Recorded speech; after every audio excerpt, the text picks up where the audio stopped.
आज हम बात करने वाले हैं वो 3 रीजंस पे कि why calisthenics athletes are always shaded. Welcome to the first episode of underrated talks about calisthenics. अब एक शेडेड फिजिक किसको नहीं पसंद, वो abs and all those cuts. So there are 2 scenarios. First, तुम जिम जाते हो, देन तुम फर्स्ट बल्क करोगे, देन कट, या फिर लीन बल्क जिसमें तुम स्लोली मसल मास गेन करते हो। वर्सेस मोस्टली कैलिस्थेनिक्स एथलीट्स का एम स्किल सीखना होता है, ना कि बॉडी बनाना, but they still get a very aesthetic and shaded physique. कैसे, वो मैं बताऊंगा, but first let me introduce myself. Hi, I am Anant and मैं पिछले 1 साल से कंसिस्टेंटली कैलिस्थेनिक्स कर रहा हूँ and over the time I have got a decent physique.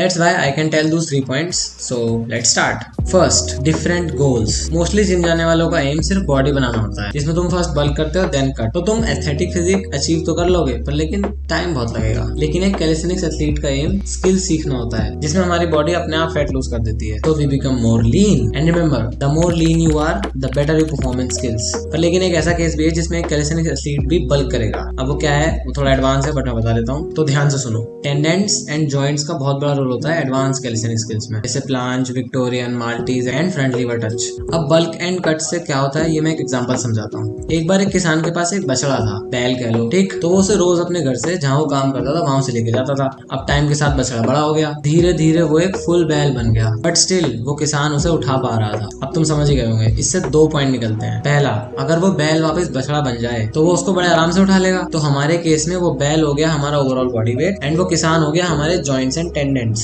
तो इसलिए जब हमारा वेट वापस कम हो जाता है तो हमारे जॉइंट्स एंड टेंडेंट्स के लिए इजी हो जाता है स्किल्स करना, जिसमें हम अपनी बॉडी को बेसिकली इजीली मूव कर पाएंगे, एक स्पेसिफिक एंगल पे स्पेसिफिकली होल्ड कर पाएंगे, जैसे प्लांज हो गया, फ्रंट लीवर एक्सेट्रा। और सेकंड पॉइंट तुम बताओ कमेंट्स में। तो point number 2, training style. Gym में हम एक बार में एक ही मसल ग्रुप को टारगेट करते हैं, whereas in calisthenics most of the skills में हमारी पूरी बॉडी यूज होती है, which leads to burning more calories, जिसकी वजह से हम हमेशा shredded रहते हैं। इसी से जुड़ा हुआ है third point, which is compound movement। Calisthenics से एस्थेटिक फिजिक इसलिए बनती है क्योंकि हम पूरी अपनी बॉडी को एज अ 1 यूनिट ट्रेन करते हैं, पूरी फॉर्म एंड कंट्रोल के साथ, जिससे ओवर द टाइम हमारी body proportional and shaded develop हो जाती है। अब जिम हो या कैलिस्थेनिक्स, जितना अच्छा रेंज ऑफ मोशन होगा एंड स्ट्रिक्ट फॉर्म होगी, उतनी अच्छी बॉडी की शेप बनेगी। सो टू समराइज, मैं तुम्हें अपने एक्सपीरियंस से यही रिकमेंड करूंगा कि focus on learning calisthenics skills and take decent diet. आराम से मेरी जितनी बॉडी बन जाएगी, क्योंकि मैंने भी यही किया है। डू सब्सक्राइब, क्योंकि ये एक सीरीज का फर्स्ट पार्ट था जिसका नाम है अंडररेटेड टॉक्स अबाउट कैलिस्थेनिक्स। इस सीरीज में अराउंड 10 वीडियोस होंगी उन चीजों के बारे में जो कैलिस्थेनिक्स के बारे में मोस्टली लोग बात नहीं करते हैं, एंड वो बहुत जरूरी है एक बंदे के लिए जानना जो कैलिस्थेनिक्स सीख रहा है। So please make sure to subscribe,